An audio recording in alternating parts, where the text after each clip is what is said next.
Bonjour à tous et bienvenue sur Ligne de mer. Martin avec vous en cette première vidéo du mois de juin 2023. Un plaisir de vous retrouver encore une fois. On va regarder ensemble les nouvelles qui ont attiré mon attention, particulièrement du côté économique, quelques autres nouvelles pertinentes dans le monde de la crypto. Et on n'oublie surtout pas que nous sommes depuis là, justement hier, en ce mois de juin, c'est le mois qui est dédié à la communauté, attendez, LGBTQIAAP2S+.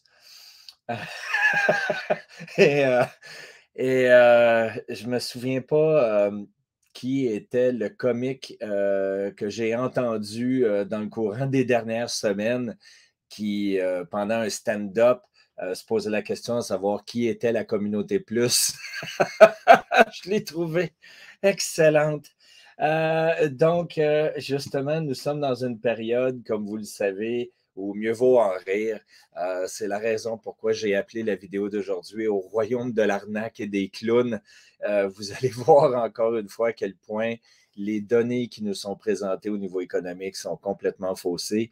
Et en arrière de ça aussi, il y a un impact économique réel. Donc, il y a le monde de l'illusion de Wall Street. Et il y a aussi, évidemment, la réalité de la rue. Et on va voir encore une fois l'impact de tout ça. Avant de débuter aujourd'hui, deux nouvelles d'importance, si vous me permettez. D'abord, je vous invite à réserver votre date mardi prochain, alors que le 6 à venir, à 19h heure de Paris, 1h heure de Montréal, nous serons en direct avec toute l'équipe, donc Patrick et Éric Mermot, Patrick Chalier et Éric Mermot, mes associés chez Mater 21. Nous allons être en direct pour répondre à vos questions, adresser aussi certains de nos commentaires et opinions par rapport à ce que nous voyons dans l'économie aujourd'hui, à quoi on peut s'attendre au niveau des tendances.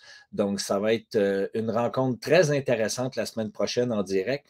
Et bien entendu qu'ensuite, ce direct-là sera déposé sur nos différentes plateformes. Je vous invite à y être en direct avec nous. Vous aurez l'occasion de nous poser des questions, commenter aussi sur ce que vous vivez actuellement. Et parenthèse, pour moi qui a beaucoup d'amis en Europe, que se passe-t-il depuis là? J'ai suivi, évidemment, comme vous, je crois, il y a eu plusieurs manifestations qui ont eu lieu dans le cadre de la réforme des régimes de retraite. Et là, j'entends plus rien passer ici du côté de l'Amérique du Nord. Très peu de nouvelles.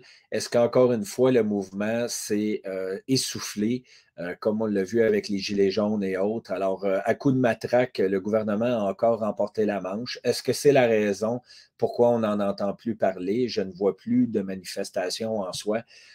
Donc, écoutez, si vous avez des informations ou des commentaires à ce sujet, s'il vous plaît, déposez directement là, dans les commentaires de la vidéo, parce que ça me fait toujours plaisir de lire les commentaires et les interactions avec vous et de répondre aux questions aussi qui me sont posées. Donc, ça, c'était la première des nouvelles. Deuxième nouvelle, nous déplaçons notre convention sur Lyon pour la deuxième semaine d'octobre. Très bientôt, je vais vous donner les dates. On avait déterminé la troisième semaine de septembre et finalement, ça tombe où c'est l'anniversaire de ma mère qui aura 90 ans cette année. Donc, ma famille à Montréal va organiser une fête et par le fait même, donc, je serai du côté de Montréal. Je ne pourrai pas être du côté de Lyon tel que prévu dans la troisième semaine de septembre. Donc, nous allons redéplacer tout simplement la convention pour la deuxième semaine d'octobre et je vous confirmerai les dates pour votre inscription. Donc, on démarre maintenant au niveau des nouvelles. Alors, c'est tout chaud. Ça a sorti il y a quelques instants du côté des marchés économiques. Donc, il y aurait eu une création d'emplois selon les chiffres du gouvernement américain.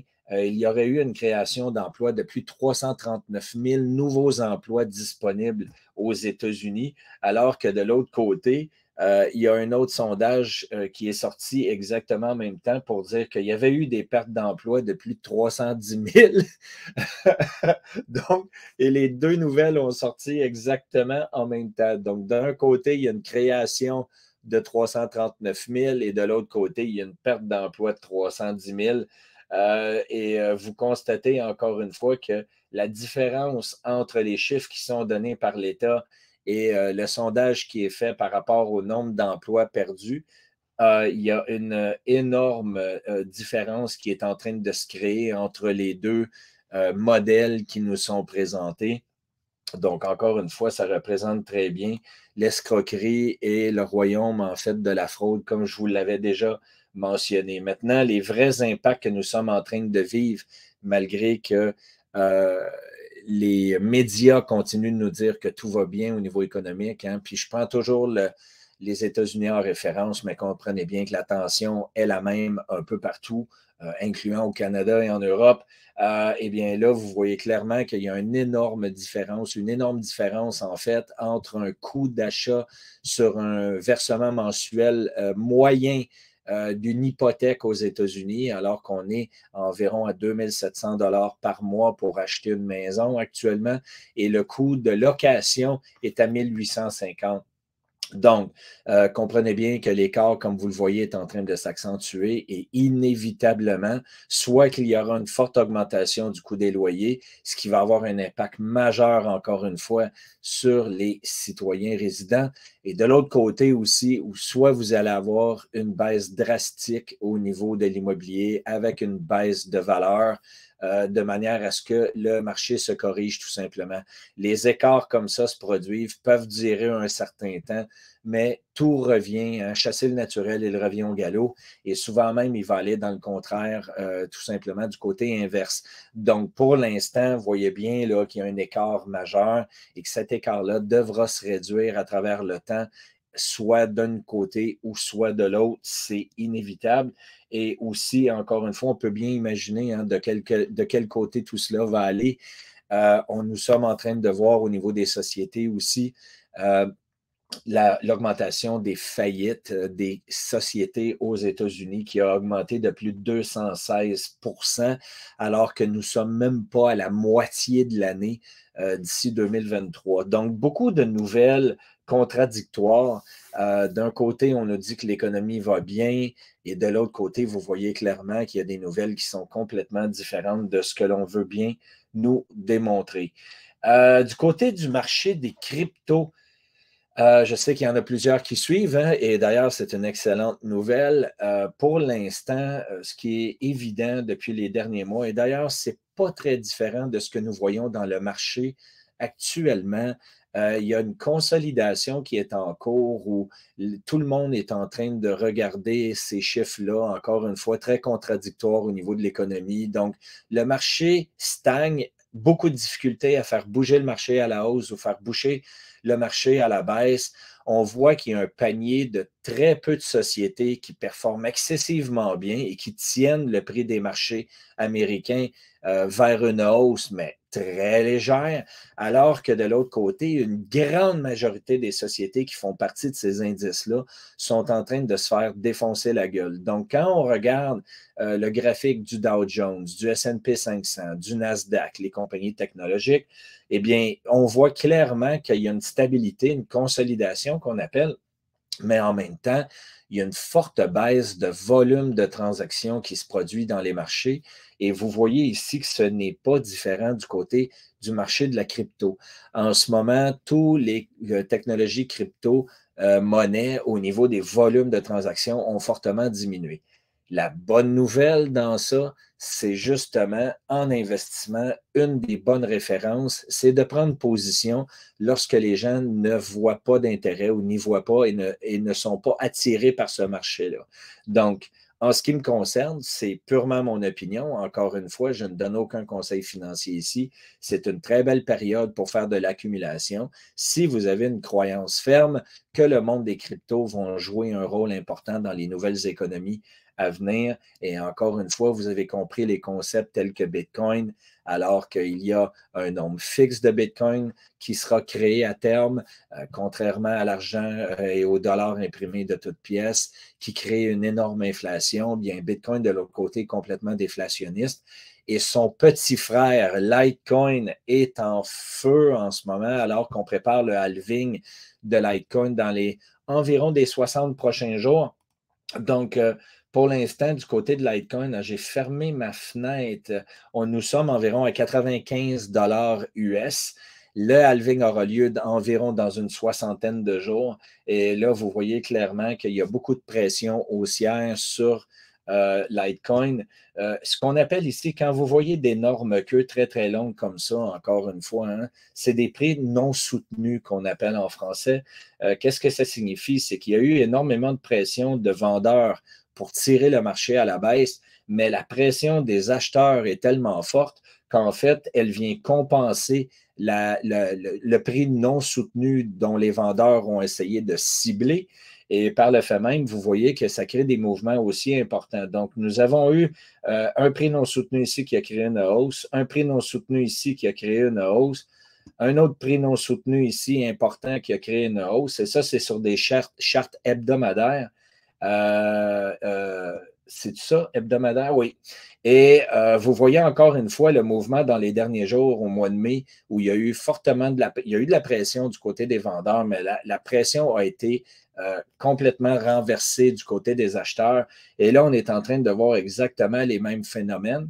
Tout ça dans une tendance de fond depuis l'année dernière, les 12 derniers mois, hein, parce que vous voyez clairement que c'était entre la mi-mai et juin où le marché, le mouvement haussier a démarré. Et là, vous constatez qu'on fait constamment des nouveaux sommets et des planchers de plus en plus élevés. Donc, un nouveau sommet plus haut, un plancher plus haut que le plancher précédent, un nouveau sommet plus haut, un nouveau sommet plus haut, un plancher plus haut que le plancher précédent.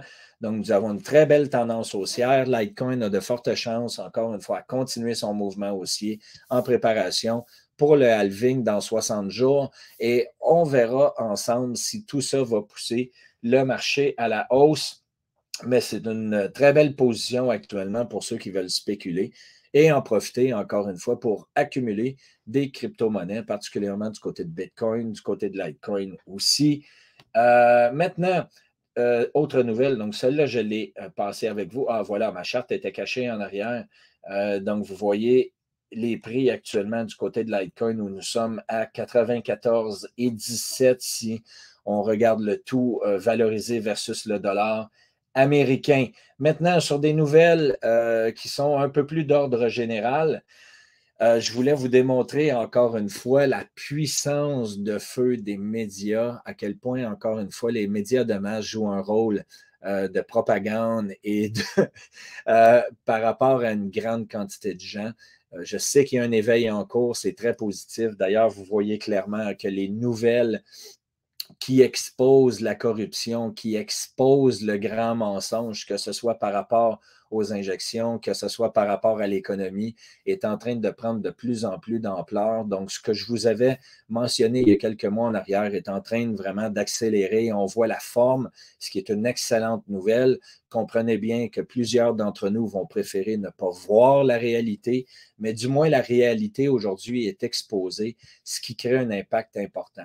De l'autre côté, donc, voyez-vous, comment les Canadiens, selon le sondage actuel, répondent à l'invasion de l'Ukraine. Et ils ont posé des questions aux différents répondants versus le nombre d'injections qu'ils ont reçues. Donc, vous voyez clairement les résultats et pas besoin de vous donner là, la liste des questions en question, c'est non pertinent. Mais quand vous regardez la quantité de questions qui a été posée, imposer des sanctions économiques plus importantes à la Russie, eh bien, les gens qui étaient injectés à plus de 3 reprises avaient une opinion positive de l'ordre de 86 alors que les non injectés avaient une réponse de 13 Donc, et ainsi de suite, et ainsi de suite. Et vous voyez clairement l'impact, encore une fois, des gens qui ne suivent plus la tendance, les rebelles, les contrariens que nous sommes. Nous sommes déjà dans une opinion éveillée où nous ne sommes plus influencés de la même manière par rapport aux médias traditionnels, alors que vous voyez clairement qu'il y a un impact de ce côté-là et des gens qui sont injectés. Et souvent aussi, hein, ils ont un petit drapeau ukrainien à côté de leur nom lorsqu'on regarde les profils sur Twitter. C'est de toute beauté. Et ben, écoutez, ce n'est pas une surprise. encore une fois, on parle des médias ici et on parle de la force de Wall Street. Regardez la liste des 10 sociétés qui détiennent le plus d'actions de la société Pfizer. Donc, vous avez les noms qui sont à la gauche et de l'autre côté, regardez qui sont les actionnaires, en fait, de la société. En exemple, hein, la compagnie médiatique Fox aux États-Unis. Et vous constatez qu'il y a une quantité des actionnaires principaux qui sont exactement les mêmes. Donc, il ne faut pas avoir de surprise hein, lorsqu'on dit qui contrôle, évidemment, les médias, contrôle l'information et contrôle la masse. Eh bien, vous avez une de vos réponses ici sur le graphique que je mets à l'écran, alors qu'on trouve les mêmes acteurs du côté de chez Pfizer et chez Fox. Et dernière petite nouvelle encore, hein, parce que le titre de la vidéo le dit, au royaume de l'arnaque et des clowns.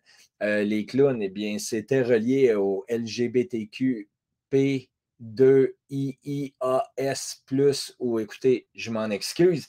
Mais encore une fois, dans le rayon des bonnes nouvelles, pour ceux qui ont suivi un peu ce qui s'est produit du côté du Canada, nous avons le parti plutôt conservateur, l'UDP, l'UCP, pardon, en Alberta, qui a remporté les dernières élections. Donc, c'est un bastion très fort conservateur qui est contre les mesures qui ont été mises en place par le gouvernement fédéral et les décisions et les règles qui ont été mises en place, je devrais dire, du côté du gouvernement fédéral avec les libéraux de Justin Trudeau. Et là, on est en train de voir la recrudescence de la levée, en fait, des conservateurs dans l'Ouest canadien, ce qui est une excellente nouvelle. Par contre, il est aussi important de constater que le parti néo-démocrate qui se présentait, qui a déjà été au pouvoir et qui a complètement massacré l'économie de l'Alberta lorsqu'ils ont eu leurs 4 années de pouvoir, eh bien, ça demeure pas moins que lorsqu'on regarde dans les grandes villes comme Calgary et comme Edmonton, ils ont une voix très puissante dans les villes. C'est vraiment dans les endroits éloignés, dans les petits villages où les conservateurs ont remporté la grande majorité des sièges.